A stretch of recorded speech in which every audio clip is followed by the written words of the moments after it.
Le 18e paquet de sanctions de l'Union européenne contre la Russie, vanté par Kaja Kallas, sonne la dégringolade de l'Europe. Ils imposent des sanctions sur les navires, pétrole, banques russes, banques chinoises, raffineries indiennes et même sur les enfants endoctrinés. Ils annoncent cette fois-ci que Moscou va plier. Pourtant, le pétrole russe coule toujours à flot vers l'Inde et la Chine qui contournent le plafonnement des prix avec des flottes fantômes estimées à plus de 800 navires pour 444 blacklistés et des raffineries comme celle de Rosneft à Vadinar qui revendent même à l'Europe. Incroyable. Les sanctions sur les banques russes et le fonds d'investissement direct russe patinent.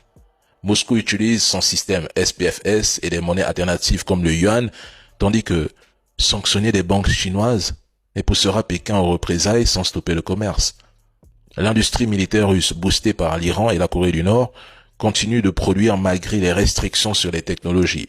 Pendant ce temps, l'Union européenne s'asphyxie avec des prix de l'énergie exorbitants et une inflation qui plombe ses citoyens, tandis que les sanctions sur Nord Stream, déjà hors service, sont un pur symbole.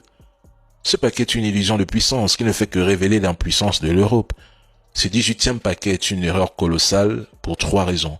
Il sera inefficace, il fragilisera l'Europe et il aliène des partenaires clés. La Russie, immunisée après 17 paquets, contourne les sanctions grâce à des alliances avec l'Asie et une économie de guerre qui tourne à plein régime. Pendant ce temps, l'Union européenne souffre économiquement avec une industrie en berne et des ménages écrasés par l'inflation, tout en se mettant à dos des puissances comme la Chine et l'Inde qui profitent des failles du système. Kallas peut fanfaronner sur X, mais ce plan ne fait que renforcer la résilience russe tout en affaiblissant l'Europe. Le boomerang est lancé et c'est Bruxelles qui va le prendre en pleine face, pas Moscou.